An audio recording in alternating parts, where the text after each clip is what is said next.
have seen a historic cooperation through the 20th century between the North Atlantic, between the United States and Canada and the countries of Europe in dealing with the major security problems we faced in Germany in the first half of the century, with the Soviet Union in the second half of the century.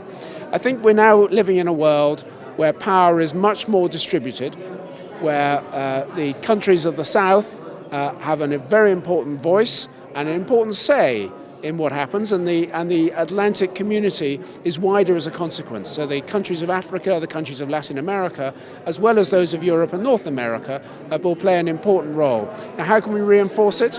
Well, I think conferences like this help bring together that wider community.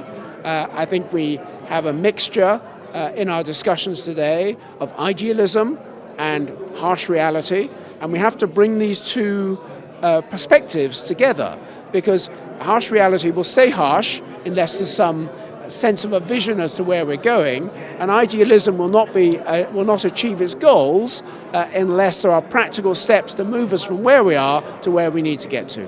Well, I think the challenges are very real. We have a challenge of climate change, for example, but a step forward was made in Dubai this week with the agreement reached there.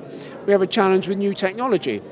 New technology is likely to be developed in the United States and Europe and China, but actually technology can provide the means for a massive leap forward in emerging markets and developing countries. We've seen this with the mobile phone.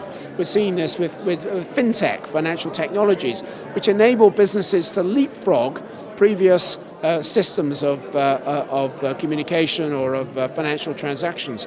So I think technology is going to be a big opportunity, but it poses its own threats as well. And then ultimately you've got the problem of conflict. And unfortunately we live in a world where conflict has returned to the fore. We see it with the Russian invasion of Ukraine. We see it with the Hamas assault against southern Israel and the Israeli response, ruthless response in Gaza. And we're seeing it across Africa, in Sudan, in Ethiopia, across the Sahel region. So we have to find a better way to deal with differences, to challenges, and to negotiate our way forward. But ultimately, if we are to preserve peace, we need these international institutions to provide a framework for those peaceful negotiations. I think Morocco has a very important role because it's at a crossroads. It's part of the Arabic-speaking world, it's part of Africa, it's on the doorstep of Europe, it has very good relationships across the Atlantic with both North America and with South America. So I think Morocco is one of those few countries which can genuinely be said to be in a position to bring all these elements together. And Morocco has strong institutions here.